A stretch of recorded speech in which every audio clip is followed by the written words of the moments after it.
photospacer adjacent motif. In the case of this specific Cas9, the motif is just a GG dinucleotide. When it finds this GG dinucleotide, it then starts to unwind the DNA and try to pair it with a CRISPR RNA. If that can be done successfully, it will trigger a conformational shift in the Cas9 protein, bringing two catalytic domains in contact with the DNA and introducing a double-strand break. And this leads to the target destruction. So all this system has been described mostly in the papers listed here that you can have a look at. And this discovery led to a lot of interest, because being able to target a nuclease to a specific position by just changing the sequence of a small RNA here is, of course, something that's very interesting for many biotechnological applications. And the year basically after the system was really described in vitro, so in 2013 was what people call the CRISPR craze, and many papers came out describing the use of this Cas9 nuclease to modify genomes. And so I was happy to contribute to the work that was done to demonstrate this in bacterial genomes, Streptococcus pneumoniae, and E. coli. But you see all this list of papers where they did that in human cells, mice, frogs, zebrafish, and the list goes on. So now you basically have CRISPR tools for all your favorite organisms. The way these technologies work always basically starts by reprogramming the Cas9 nuclease but with a guide RNA to target a position of interest, and this will introduce a break in the DNA. And then you can have different possible outcomes. If you provide a template DNA that can be used to repair the break through homologous recombination, you can use this to introduce many types of mutations, point mutation, insertions, deletions. You can very accurately modify the target sequence. If you don't provide a template for homologous recombination, but if your cells are able to carry out another type of repair pathway that's called non-homologous enjoining, or NHEJ, then this NHEJ pathway can repair the break, but does that in a very error-prone way, very frequently making mistakes, insertion and deletions, indels, and that can be very useful also to introduce frame shifts in target genes and knockout genes. Of course, there is a third possible pathway, which is if the cell is not able to repair the break, then you would expect the cells to die. And the picture that is starting to emerge in the literature is that these two pathways are really quite efficient in most eukaryotic systems, and explaining the success of CRISPR tools to edit human cells, mice cells, and many more. While in bacteria, Cas9 breaks seem to be very efficient at killing the cells. However, we showed that you can actually still use this as a tool to introduce modifications to bacterial genomes. And just to give you an example of the work that we published in 2013 in E. coli, what we did was to try to modify this RPSL gene, and the way we did it was first by putting a plasmid expressing Cas9 in the cell, and then transforming together in the cell another plasmid carrying a CRISPR program to target this RPSL gene, together with an oligonucleotide that carries a mutation we want to introduce. And we do this transformation not just in any E. coli cell, but in these HME63 cells that express some phage recombinases that will promote the integration of this oligonucleotide at the target position. And the way this works is that the phage recombinases introduce a mutation, and the CRISPR system, by introducing the break, is actually going to kill all the cells that did not introduce this mutation. What you see here is that the mutation by itself is introduced at a frequency of around 10 to the minus 4, but then by killing all the cells that do not introduce the mutation, we can select for a population where almost all of the cells carry the desired mutation. So this tool has been improved upon by many groups and adapted to many bacterial species. I just want to mention two interesting pieces of work. In this paper published a few months ago by Garst et al., they improve on the technique and design this editing construct, what they call the create cassette, where they program a guide RNA and a template for repair, everything on a small piece of DNA that can fit in an oligonucleotide. And that's very interesting, because if you can fit everything on an oligonucleotide, then you can make that as a library, generate that on chip and obtain a lot of oligos to target simultaneously many positions in the genome and create libraries of mutants. And so this is what they did in this paper that is very interesting. Another interesting study is this work that was done by the group of Jason Chin, where they actually use a strategy CRISPR strategy to introduce many mutations in the chromosome of E. coli to basically change the codon usage in the chromosome. And the way they do that is by providing the synthetic DNA that they have modified on bacterial artificial chromosome, and then they exchange that piece of DNA with the chromosome by introducing 4 breaks. 2 breaks on the bacterial artificial chromosome and also 2 breaks in the Escherichia coli chromosome. And here too the phage recombinases are used to promote then the integration of this artificial piece of DNA into the chromosome here. And they show that like this you can do very extensive modifications of the bacterial chromosome. So now I want to talk to you about another application of this Cas9 cleavage, because if you remember I told you that Cas9 is actually very efficient at killing bacteria when it cuts in the chromosome. And so a few years ago we thought, what if we could use this as an antimicrobial strategy? Could we program Cas9 to target virulence factors, antibiotic resistance gene, and specifically kill the bacteria that carries these genes? And the thing is that to be able to do that efficiently, you need a good way to deliver this CRISPR system to all the bacteria in a target population. And to do that, we decided to co-opt phages. We use the capsid of bacteriophages as vectors, we call PhageMIT vectors, that we program to carry Cas9 and a CRISPR that will produce a guide RNA to target an antibiotic resistance gene in the chromosome here. And you see that when we do that, what you see here is loans of Staphylococcus aureus on an agar plate, and then we spot a few microreaders of this CRISPR PhageMIT preparation. And what you see here is that only when the bacteria carry the kanamycin resistance gene in the chromosome, and when we program the CRISPR system to target this kanamycin resistance gene, then we kill the bacteria and prevent the growth of the loan here. So you might wonder, why do we think it's interesting to have sequence-specific antimicrobials? And we think that this can be very interesting, because if you are able to specifically eliminate antibiotic-resistant bacteria or virulent bacteria, then you can take advantage of the competition that exists in a specific niche to occupy this niche and use the nutrient. And this is very different from what happens when you use a classical antibiotic, where you would basically kill most of the bacteria in the niche, and then resistant mutants have a lot of free space to grow and occupy the niche again.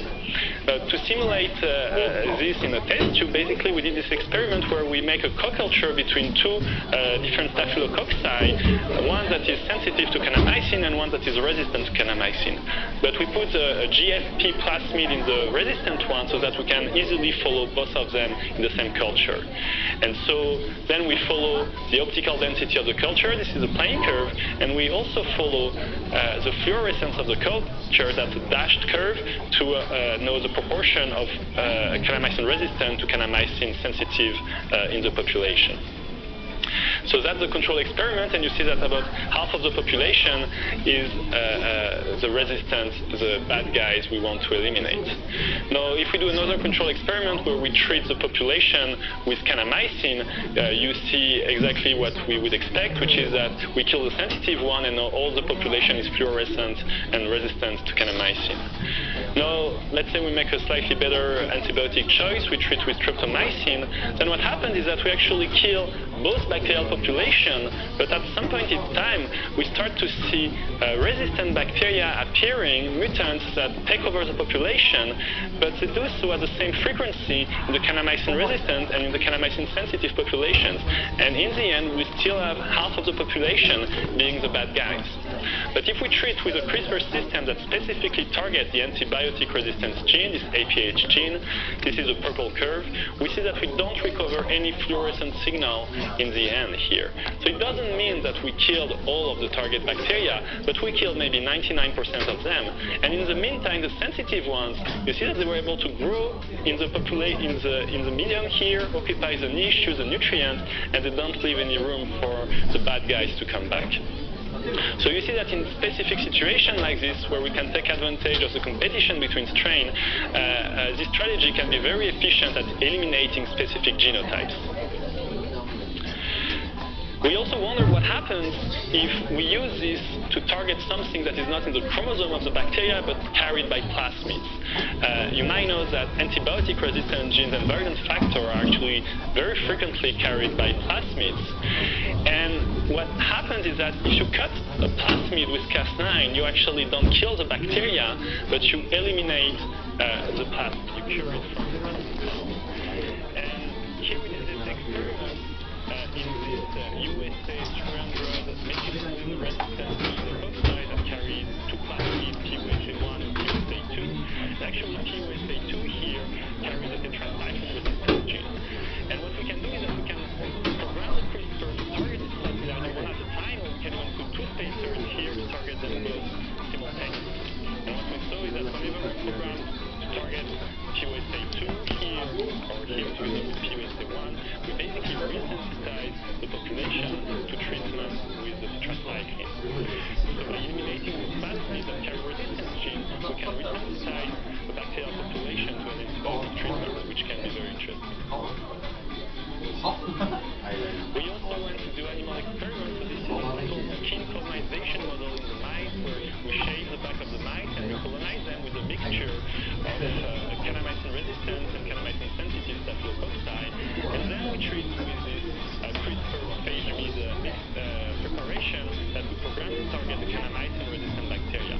And in this more complex environment of the mice, we showed that we were also able to specifically reduce the colonization of the antibiotic resistant bacteria. So this was a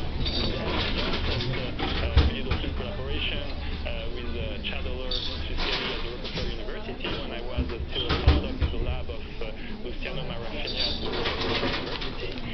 And this work has now been taken up by a startup called Indigo Bioscience, and as a disclosure of interest, I'm a shareholder of the company. I want to now switch gears and talk about another very cool application of this Cas9 nuclease.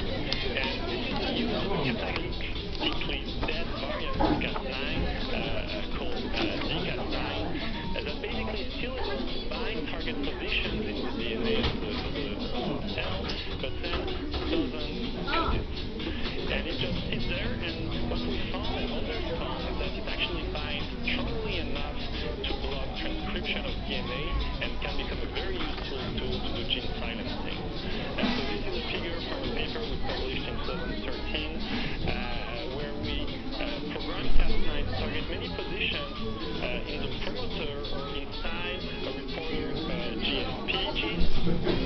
And what we see is that if we target the promoter of the gene, regardless the orientation, whether we target the coding strand or the template strand of the gene, we have a very strong suppression of the target gene. However, if we target inside the open reading frame of that gene, what we see is that you need to target the coding strand to obtain a good suppression, and if you target the template strand, you don't get a very good suppression. And we can see what is happening here visualize the messenger RNA transcript. So this is the full-length transcript of this GFP, the control experiment. Here is what happens if you target the promoter of the gene, and you see that you don't see the transcript at all anymore. So what happens is that you block the initiation of transcription. Here is what happens if you target inside the gene, but in the wrong orientation. And what you see is that you still produce the full-length transcript, which explains why you don't block the gene expression so well. But you do see that you start to form a shorter transcript, and the size of that transcript matches exactly what would happen if Cas9, if the RNA polymerase bumps into Cas9, folds off the DNA, and is basically interrupts the transcript. And now if you target inside the gene, but in the right orientation, so targeting the coding strand, then you don't see the full-length transcript at all anymore. You just see this shorter transcript, also with the exact size that is expected. There is something else that you can do with this Cas9 repression, which is try to fine-tune exactly by how much you want to reduce the expression of a gene. And this is recent work that we've done in my group to try to really understand how this happens and compare two ways of doing this. And one way is to keep a high concentration of the Cas9, but then introduce mismatches between the guide RNA and the target sequence. And by introducing more and more mismatches, we can basically reduce the repression obtained of the target gene. Another way of doing it would be to play with the concentration of the Cas9 protein.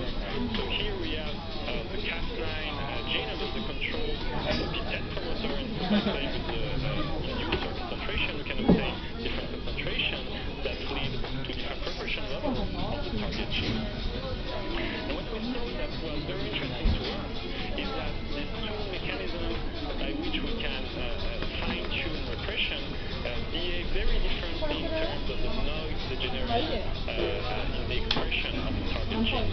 And this is what you see here by doing basically flow cytometry or microscopy. We can look at repression happening at the individual cell level and look at how noisy in a given population the expression becomes.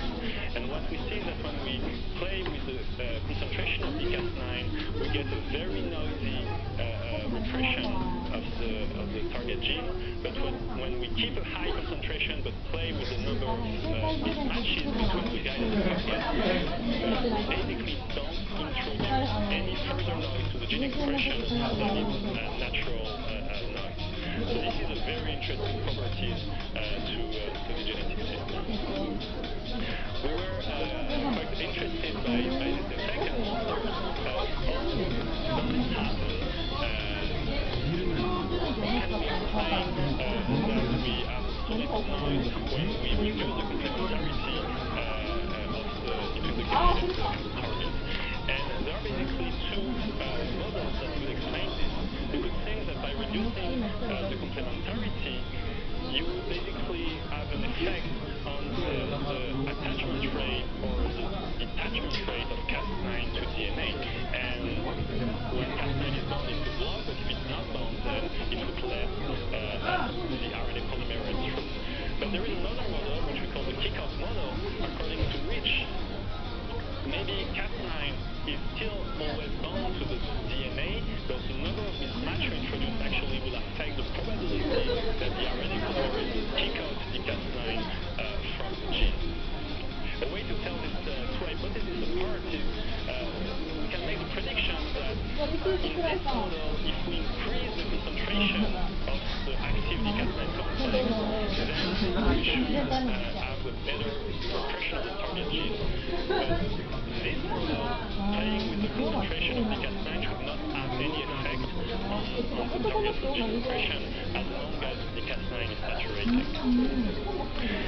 And so we showed that indeed the concentration of the Cas9 did not have any effect on the target gene expression, whether you have full complementarity or whether you only have 11 bases of complementarity between the guide and the target. And the way we did that was by using a decoy stator. We had CRISPR with two stasters, either they were two identical stasters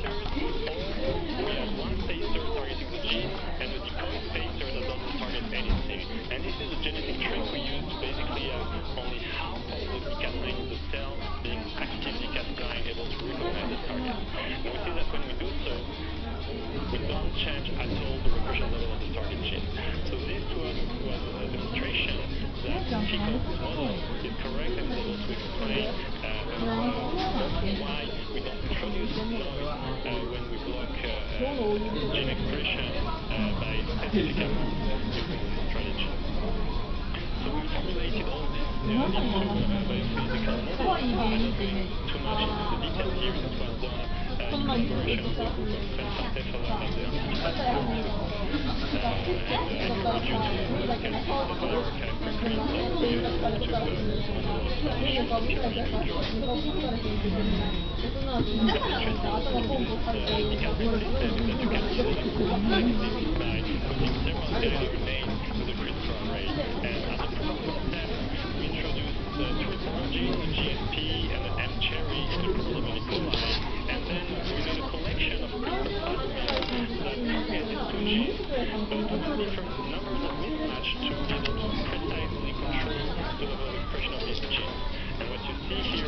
each color represents the bacterial cell population with a specific guide RNA here, and we can nicely obtain basically every level of repression of each gene and every combination of these different levels. And we think that this could become a very useful tool to study stoichiometry in genetic systems. So finally, I want to talk about a last use of this CRISPR techniques, and it's the ability to use them in high-throughput screens. And you can do that by making what we call array screen, where we have individual guide RNA sequences in different, for instance, wells on a plate. Or you could do full screens, where you have a population of cells that are roaming together, but each cell in the population carries a different guide RNA. And so very recently there were two excellent papers showing array CRISPR screens performed in Bacillus subtilis. This paper by Peter Bruno and Jacopo Pneumonia, this paper by Liu and all. And they show that these papers are both very good demonstration of the power of the dCas9 to basically identify drug targets, describe genetic networks, look at cell morphology, etc. And it's also interesting that with this you can start to study in detail essential genes, because you can induce the expression of dCas9 whenever you want to start to block the expression of essential genes and see what happens to the cell. So in my lab, we've been focused lately on CRISPR screens, where basically we can synthesize very large libraries of guide RNAs, 10 to the 5 guide RNAs, that will target many positions in the chromosome of the Escherichia coli bacterium. And we can then clone these guide RNAs on a collection of plasmids that we introduce into the cells. And the experiment then is just to induce the expression of this dCas9 gene. And the readout of the experiment is done by sequencing this collection of guide RNAs, both before the experiment and then after the experiment. And by looking at how the proportion of guide RNAs changes during the course of the experiment, we can compute a fitness effect of each guide RNA in the population on the target cell. And I believe that this can lead to a very rich data set that I think will be very useful in the future to decipher bacterial physiology and genetic interaction networks. And just to give you a small taste of the type of results you get with this is just showing you very raw data of the number of reads that you obtain for each guide RNA in this pool population. And what you see is that this is a control experiment, and the number of reads you get before the experiment versus the number of reads you get after the experiment. And what you see here is that basically when you don't induce dCas9, not much changes. You have the same number of reads before the experiment and after the experiment for each guide RNA.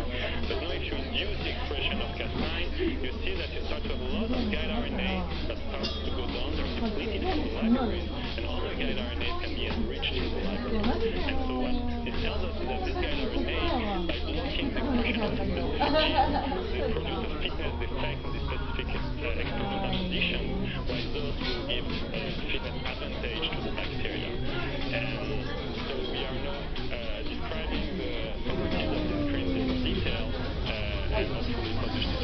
So with this, I'd like to thank my team at the Pasteur Institute, and specifically today I've shown you the work of Brie Postdoc Institute and very great also PhD student Antoine Vigourou.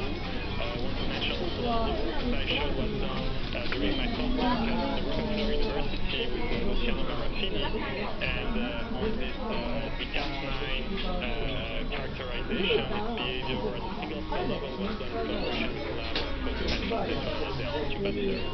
And of course, important to acknowledge the people who paid the visit. Thank you very much.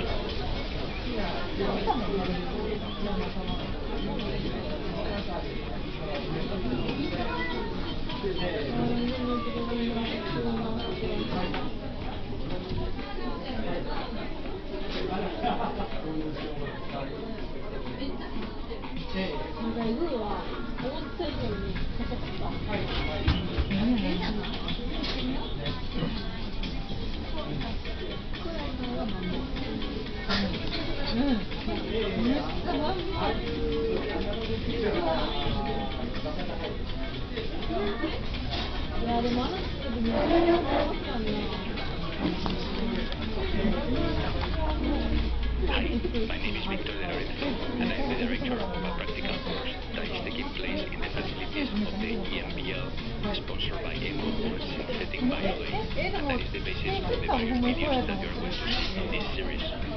And this course is about synthetic biology. It is very to start by defining what is synthetic biology and how it relates to other areas of biology or science in general. Well, the term synthetic biology has been around for a while, and as early as in 1912, someone proposed the term to describe a number of interesting phenomena, perhaps within that time, and a different meaning. But keep also in mind that synthesis is the counterpart of analysis, and in science we have these two main tools to address reality and to decipher the complexity that we find in all types of natural phenomena. To avoid that, there's a famous quotation by Richard Feynman saying that what I cannot treat, I don't understand, meaning by that accurate in sensing is the ultimate proof of understanding. Well, what all this has to do with biology? Today, biology has two pillars, or two main pillars. One of them is evolutionary theory, as was proposed by Darwin and Camus, and then refined and materialized through molecular biology, modern genetics. The big pillar is what is called the central dogma of molecular biology, that DNA contains all the information that is transmitted faithfully all the way to proteins and then to metabolism. But let us keep in mind that knowing the origins of things, and this is what evolutionary theory is about, may not tell you all the details of how that very same thing works. So when we find an object, we can raise the question of where the object comes from, and this is the business of evolutionary biology. But I insist that in many cases that it's sufficient to understand how biological objects work. So why is that? Well, there are various approaches to answer this question. There is the tendency of really is this concept of tinkering, as it was proposed by François Jacob time ago. And under this frame, the idea is that biological systems come to work because they take advantage of any property of any material, anything that is had to build and function.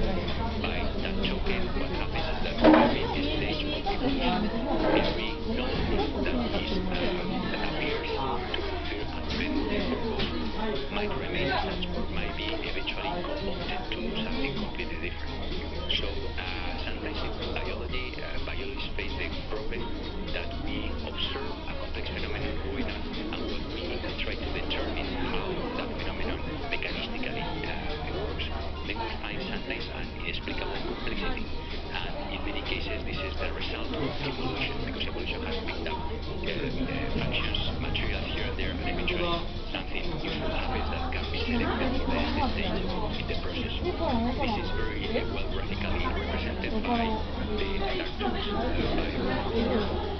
And in this case, what you have here is a situation that I find interesting is the necessity or the function to wake up a gentleman in a bed is brought about because of the occurrence of a number of successive actions that start with the sun rising in a window, and then after a while a number of events, then the gentleman is woken up. So, sometimes in nature we find the same situation. We find all these events that we observe them, and we may make a real sense of why they came about. But in reality, in many cases, if not in most cases, we don't really understand why they work as they work, and we even wonder whether they could work in a different way. The reason for that is this phenomenon in evolutionary biology that is called exaptation. And this is the concept that a biological function that is materialized to some material entity that is, say, invented by evolution may be born with a given function and eventually may be recycled into something very, very different. The typical example are the feathers in evolution. So they were, say, invented to provide thermal insulation to dinosaurs, but the success of feathers that was